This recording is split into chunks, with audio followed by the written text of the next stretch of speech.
Olá, meus amigos, um dia de muita paz para todos nós. Hoje, exatamente 26 de janeiro de 2024, estamos nós reunidos para estudarmos a obra, o livro dos médios. Nós estamos já na segunda parte, capítulo 29, intitulado Reuniões e Sociedades Espíritas.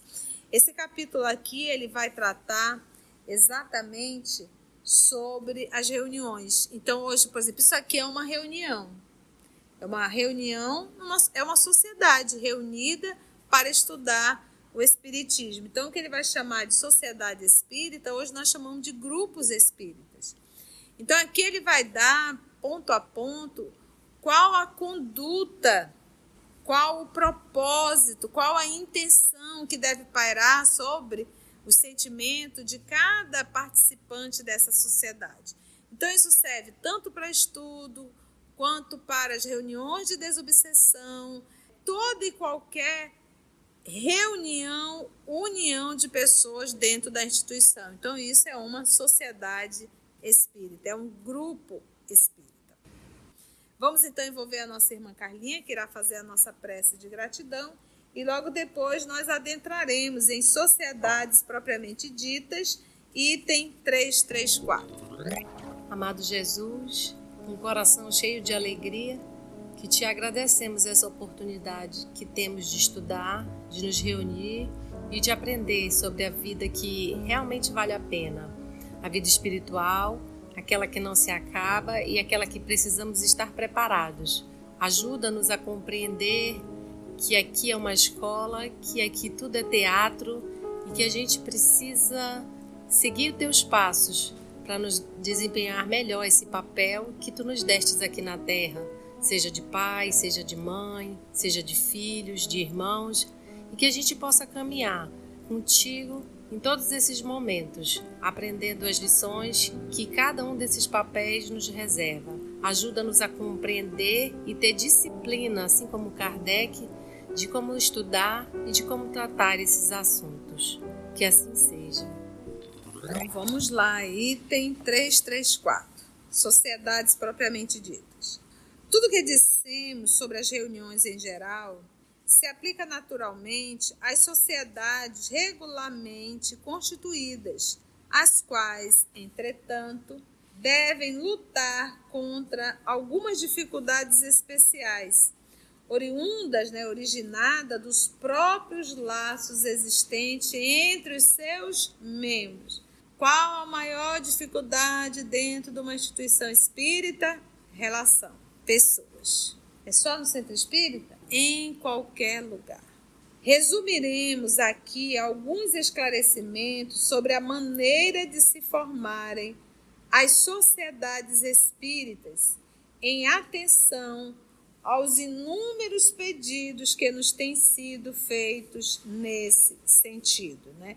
Então, várias pessoas mandavam mensagens, cartas para o professor Denizar, como nós devemos formar uma sociedade espírita, porque tinha a sociedade de Paris, nos outros lugares também queriam fundar, então deveriam até ter fundado. E a gente lembra muito disso de Paulo, né? Porque Paulo foi aquele que saiu fundando as congregações, né? Que chamava-se igreja, né? A palavra igreja é congregação, né?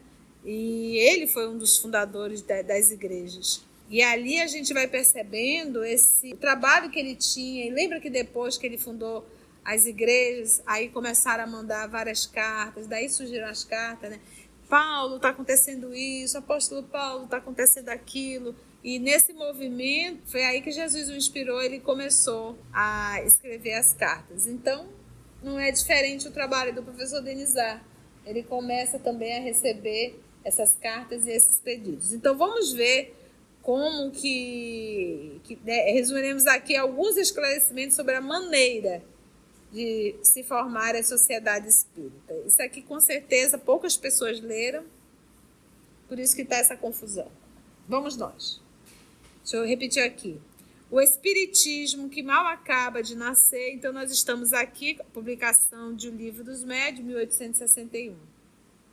ainda é diversamente apreciado e muito pouco compreendido na sua essência por grande número de adeptos. Ainda continua sem ser compreendido por grande número de adeptos. Ainda é. Então, o espiritismo, que mal acaba de nascer, ainda é diversamente apreciado. Então, todo mundo quer apreciar, todo mundo fala reencarnação, todo mundo quer assistir os filmes, todo mundo quer participar dos fenômenos, mas parar para estudar, não.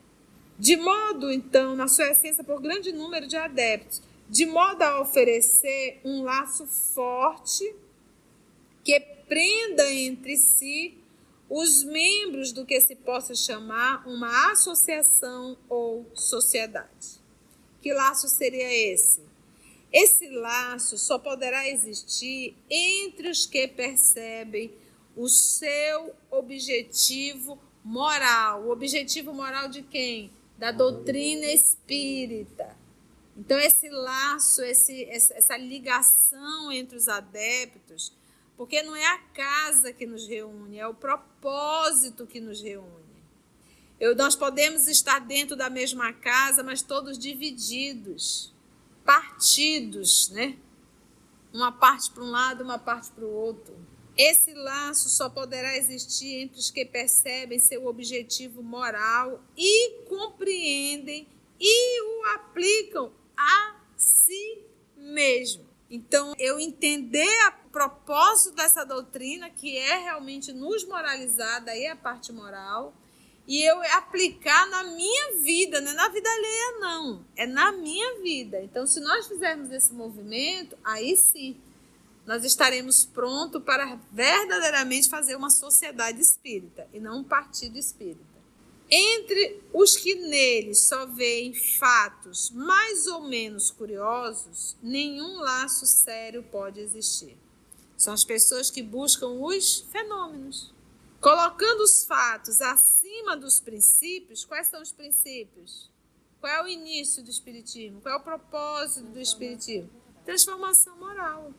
Então, colocando os fatos acima dos princípios, uma simples divergência quanto à maneira de os considerar é suficiente para dividi-los.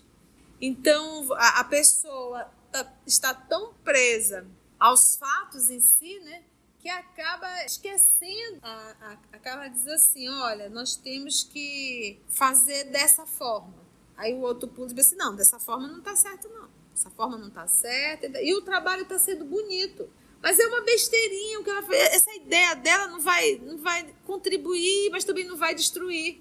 É uma coisinha besta. Então ele poderia, por isso que o Espírito de Verdade diz, fazei silenciar os vossos ciúmes, as vossas discórdias, para que não venha dano à obra. Então muitas vezes a gente tem que silenciar para que não venha um dano maior.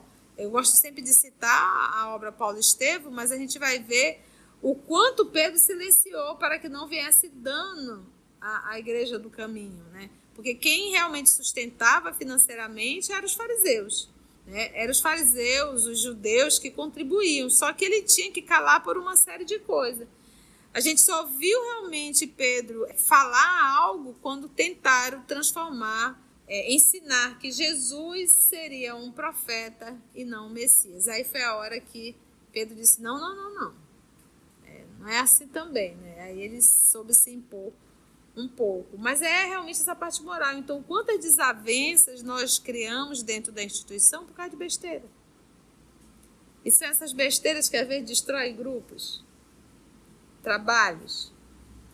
Então, colocando os fatos acima dos princípios, uma simples divergência quanto à maneira de os considerar é suficiente para dividi-los. O mesmo já não ocorre com os primeiros. Quem são os primeiros? A parte moral. Visto que, acerca da questão moral, não pode haver duas maneiras de encará-la. Tanto isso é verdade que, onde quer que eles se encontrem, uma mútua confiança os atrai uns para os outros. A recíproca benevolência que reina entre todos os integrantes de uma sociedade exclui o constrangimento e o vexame que nascem da suscetibilidade, do orgulho que se irrita à menor contradição e do egoísmo que só cuida de seus próprios interesses. Né? Olha só aqui, que reina entre todos os integrantes de uma sociedade, exclui o constrangimento, né? Exclui. Vai para qualquer lugar. E aonde você... Olha, é tão interessante isso. Eu me recordo que eu fui a uma cidade do sul e estava muito frio. E eu estava só. E eu vi, quando eu passei próximo ao hotel que eu estava, tinha um centro espírita. Eu digo, não contei conversa, vou lá, né? E aí eu olhei a placa, vi o horário e vi que teria uma atividade às 14 horas. 14 horas eu estava lá, frio, estava negativo. E aí quando eu cheguei, quem me recebeu era realmente uma dessas pessoas aqui, moral. Ela me acolheu com tanto carinho. Eu falei de onde era, cara, isso há muito tempo atrás. Eu era de Manaus e tal. Disse, ai, que bom, uma irmã de Manaus, né? E me acolheu e foi me apresentar aos demais. E a gente percebia, de todo aquele grupo, ela foi a única que realmente soube acolher. Os demais olhavam assim, meio que estranho, meio armado, para estar chegando alguém, algum monstro de algum outro lugar, entendeste? E realmente é um coração muito querido. E como que a gente percebe isso? No finalzinho, nós vamos tomar um chazinho, um cafezinho, você quer tomar com a gente? Será uma alegria. E fomos ali para a cozinha, e ela serviu, sabe aquela mãezona que toma conta da cozinha, que serve tudo? E eu vi, não tinha copo descartável, era xícara mesmo, com direito a pires e tudo. E cafezinho, e uma torradinha, e não sei o quê. E eu vi o povo deixando a xícara e o pirizinho e tchau, já vou.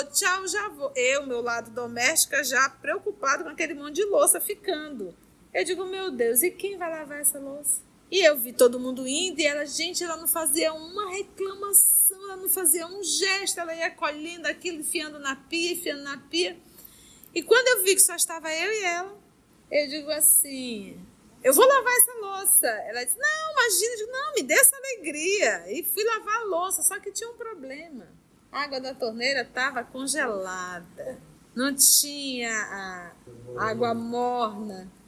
Meti a mão ali, ai, Manaus, que saudade de Manaus. Mas eu tinha, tadinho, se não fosse eu, seriam as mãozinhas dela. E ela com mais idade que eu, e eu fui lavar aquele torrão de louça. Nos tornamos super amigas, fui visitá-la várias vezes, fui até a casa dela, tive a honra de almoçar com ela, fui num evento espírita com ela. E hoje ela brinca comigo, ela diz assim, Mana, ela adorou eu chamá-la de Mana, né? Ela adorou, ela achou isso o máximo. Ela só me trata por Mana, é a Roseli, um doce de pessoa. Mana, já tem água quente na pia. Eu digo, ótimo, vou aí lavar aquela louça. Agora eu volto para tomar café. Mas por que eu estou trazendo essa história bem simples, mas que tem um grande significado para mim? A gente identifica seres moralizados, a gente identifica seres que colocam realmente Jesus, que é a parte moral, né? Então, sabe acolher, sabe receber e trata a todos como irmãos, né? Então, a Rô, para qualquer centro espírita que ela for, ela saberá trabalhar. Porque o propósito dela é o bem, o propósito dela é um ser humano melhor. Não existe ali vaidade, orgulho, concorrência, em absolutamente nada e nada disso. E é isso que a gente tem que se perguntar. Como está a minha condição como trabalhador no grupo que eu estou inserido? Então, quando a gente vê um centro espírita, que é uma sociedade espírita toda dividida, formando um grupinho para lá, um grupinho para cá, a parte principal não existe, que é a parte moral. Quando eu me melindro com tudo, né, isso também já mostra que eu não estou ali realmente voltada para a parte que nos interessa, que é a parte principal, que é a parte moral. O Espiritismo ele tem um único propósito, nos transformarmos em pessoas melhores. E a única forma de eu me transformar no ser humano melhor é me moralizando. Isso que ele diz, que se irrita a menor contradição. Eu passei por algumas experiências, eu me recordo que eu tive que fazer uma viagem, e a pessoa que ficou gravando, e a que estava editando, disse assim, tia, você já ouviu? Eu estava muito longe, eu disse, minha filha, não deu para ouvir. escute pelo menos essa parte. E quando eu vi, eu digo, realmente isso não está certo. Se agora, eu digo, não, você não pode publicar isso. Então, quando eu chegar, eu vou refazer o estudo. E aí eu cheguei e a pessoa que conduziu achou o máximo eu refazer. Ai, que bom, é bom que a gente aprende mais, né? Uma querida. Mas algumas pessoas, 2 ou 3 pessoas do grupo se sentiram, não, como que vai repetir? Não pode repetir, já foi gravado, já foi feito. Isso foi o suficiente para as pessoas se afastarem. Então a gente percebe qual era o propósito, né? Então não é um propósito moral. Então, essas picuinhas, né? E eu achava engraçado que quando eu ia fazer o estudo, a pessoa se levantava e saía. Não, esse daí já foi feito. E mal sabe ela que continha erros. Então, são coisas que... Aí a gente vê o propósito. Então, qual é o meu propósito? É me tornar um ser humano melhor? Né? Me moralizar? Então, por que criar esse tipo de situações tão deprimentes, tão ridículas, chulas realmente, entendeu? Então, nós temos que estar muito atentos em nossos corações, porque são essas coisas medíocres que vai fazendo com que a gente vá se separando, se distanciando. E é coisas medíocres, por quê? Toda vez que eu me arvoro, estudamos isso a semana passada no Livro dos Médiuns, toda vez que eu me arvoro a fazer um estudo espírita e que esse estudo está realmente mexendo com a minha alma, você vai receber uma investida enorme para você não continuar. Isso aí é de praxe. Uma sociedade na qual aqueles sentimentos se acham partilhados por todos, em que os seus componentes se reunissem com o propósito de se instruírem pelos ensinos dos espíritos e não na expectativa de presenciarem coisas mais ou menos interessantes, ou para fazer que a opinião de cada um prevalecesse, né? Seria não só viável, mas também indissolúvel.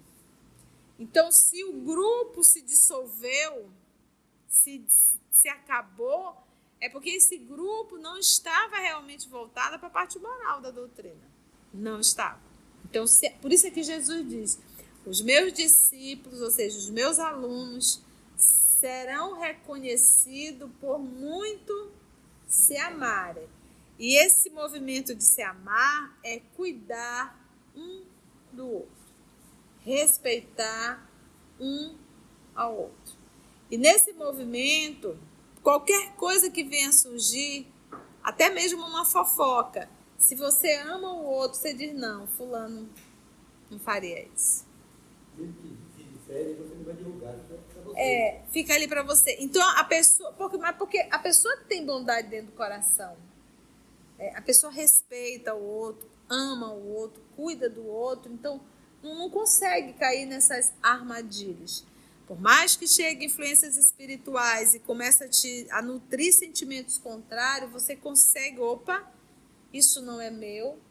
Então, e se não há esse amor, se não há esse meus discípulos serão reconhecidos por muitos se amarem, se isso não existir, a gente cai na teia e vai embora. A dificuldade, ainda grande, de reunir numerosos elementos homogêneos que atendam a esse requisito, nos leva a dizer que, no interesse dos estudos e para o bem da própria causa, as reuniões espíritas devem tender mais para a multiplicação de pequenos grupos do que para a constituição de grandes aglomerações. Então, ou seja, qual é a ideia? Quanto maior o número, maior a dissidência. Quanto menor o número, há o propósito de mais união. Gente, eu já andei por vários centros espíritas, porque eu digo que eu sou do movimento. Eu nunca me vinculei a uma instituição só. Desde uma enorme até uma de meio gato pingado. Os centros espíritas pequenos. Em qualquer lugar, mesmo o centro espírita grande forma grupinhos. Confusão. Os centros espíritas pequenos acabam formando 2 grupos, um contra o outro. É impressionante. Então a gente percebe que a gente tem muita dificuldade de entender isso daqui. De entender a parte moral. Então eu pego o evangelho, eu ensino o evangelho, eu aplico o evangelho, eu falo do evangelho, eu falo da doutrina, mas como se fosse só uma capa tudo isso, mas isso não faz parte da nossa relação dentro da instituição. Então tem fofoca no centro espírita? Tem mentira no centro espírita? Tem roubo no centro espírita? Tem. Entende isso? E ele diz que o ideal é que pelo menos forme pequenos grupos do que para a constituição de grandes aglomerações. Esses grupos correspondendo-se entre si, aí é outro ponto. Então, forma-se grupos pequenos, sociedades espíritas pequenas, e aí o que normalmente se faz, cada uma se isola. É isso que nós chamaríamos de movimento espírita. Então, qual era o propósito? E aí seria realmente um dos compromissos da federativa, mas que infelizmente não acontece mais em Manaus. Mas qual era o propósito? Era realmente convidar os dirigentes da casa para junto formarem grupos, verificarem, falarem das dificuldades das casas, trabalhadores da área da mediúnica, da área da evangelização, formarem realmente uma troca e não trabalhar isolado, entende? Olha, vamos fazer aqui um curso de mediunidade, que o povo da sociedade espírita pudesse participar, né? Então, esse é o propósito, esse seria o movimento da federação, né? Das federativas, é essa união dos centros espíritas locais. Isso a gente não está conseguindo, então a gente está trabalhando muito assim, isolado. Hoje nós temos um grande recurso que é as lives. Foi algo assim que acabou. Quem tem interesse de estudar pode buscar. Mas a ideia não é só conhecimento, a ideia também é de interação, de troca de experiência. E isso realmente deve. Ele diz aqui, ó, correspondendo-se entre si. Então, na época, o que se fazia? Se mandava o quê? As cartas, né? Hoje a gente tem uma liberdade e a gente tem espaço para isso realmente, de podermos nos unirmos para trocarmos experiência. Todos os centros, fazermos encontros realmente que pudesse existir essa... Eu me recordo que eu fui ao interior dar um curso de mediunidade, interior aqui do Amazonas, e eles pediram para a gente dar um curso pequeno, né, sobre o livro dos médiuns, sobre mediunidade. Eles estavam tendo muitas dúvidas em torno da mediunidade. E quando eu fui conhecer o grupo mediúnico, tinha um rapaz, ele tinha problemas psiquiátricos e ainda dava convulsão, tomava anticonvulsivos, conversei com ele, vi a dificuldade psiquiátrica dele e médium, talvez nem seja médium, e entra naquele pseudo-transe. E eu digo, como pode permitir um rapaz nessa condição de participar de reunião mediúnica? Basta a gente conversar um pouco para ver que ele não está bem. Ele precisa de tratamento. Então, a gente percebe a carência realmente de estudo, de seriedade. Então, não é só abrir um grupo mediúnico. Eu tenho que ter estudo para eu poder fazer esse movimento. E faz mal, prejudica. O exercício da faculdade mediúnica, sem um preparo, sem uma informação, o Kardec diz, é colocar uma pessoa leiga dentro de um laboratório, com aquele monte de produto químico. Vai explodir? Vai. Isso é a mediunidade sem estudo. Então ele diz, correspondendo-se entre si, visitando-se, permutando, trocando observações, podem desde já formar o núcleo da grande família espírita. Era esse o propósito do professor. Então não é os centros trabalharem isolados, cada um no seu mundinho fazendo seu trabalho, mas que haja essa interação. Não é verdade? Que haja essa interação. Que um dia congregará todas as opiniões e unirá os homens por um único sentimento. Qual é? O da fraternidade, sancionado pela caridade cristã. Acabar com essa coisa de concorrência, né? O centro espírita é com mais pessoa, com menos pessoa. Não dá, gente, isso. Somos todos trabalhadores pela mesma causa, né? Não há e não deve existir concorrência, né? Isso é muito doloroso. Vamos parar então aí no 334, foi bom? Foi. Bastante informação? Se você chegou até aqui o final, deixa seu comentário, é muito importante a gente poder ler o teu comentário, não esqueça de curtir para que possa divulgar a página. dá o seu like, né? E, se possível, faça a sua inscrição no nosso canal e toca o sininho. Porque quando você toca o sininho, o YouTube avisa para você quando o EOS publicar um novo estudo. Então, receba um grande abraço da família EOS Manaus.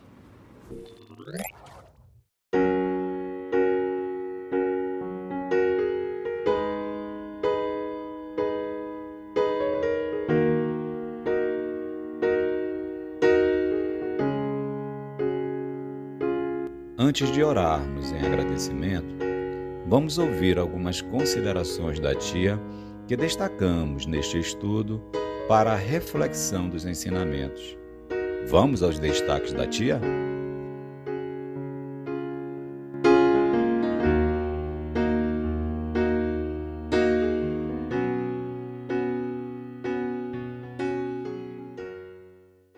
Porque não é a casa que nos reúne, é o propósito que nos reúne. Então, eu entender o propósito dessa doutrina, que é realmente nos moralizar, daí a parte moral, e eu aplicar na minha vida, não é na vida alheia, não. A gente identifica seres moralizados, a gente identifica seres que colocam realmente Jesus, que é a parte moral, né? Então, sabe acolher, sabe receber e trata a todos como irmãos. O Espiritismo ele tem um único propósito, nos transformarmos em pessoas melhores. E a única forma de eu me transformar no ser humano melhor é me moralizando. Então, nós temos que estar muito atentos em nossos corações, porque são essas coisas medíocres que vai fazendo com que a gente vá se separando, se distanciando, e é coisas medíocres, porque toda vez que eu me arvoro, estudamos isso a semana passada no Livro dos Médiuns, toda vez que eu me arvoro a fazer um estudo espírita, e que esse estudo está realmente mexendo com a minha alma, você vai receber uma investida enorme para você não continuar. Isso aí é de praxe. Então, se o grupo se dissolveu, se acabou, é porque esse grupo não estava realmente voltado para a parte moral da doutrina. Não estava. E esse movimento de se amar é cuidar um do outro. Respeitar um ao outro. E nesse movimento, qualquer coisa que venha surgir, até mesmo uma fofoca, se você ama o outro, você diz, não, fulano não faria isso.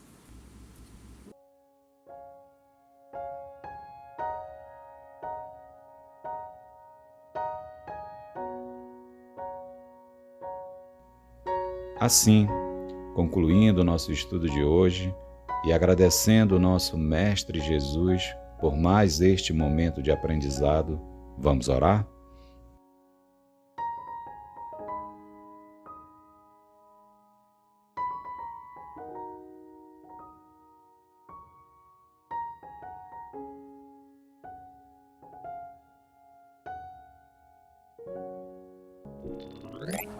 Então, assim agradecemos a Deus, nosso Pai, agradecemos a Jesus, o amor de nossa vida, e aos amigos espirituais aqui presentes. Se Deus nos permitir, até o nosso próximo encontro.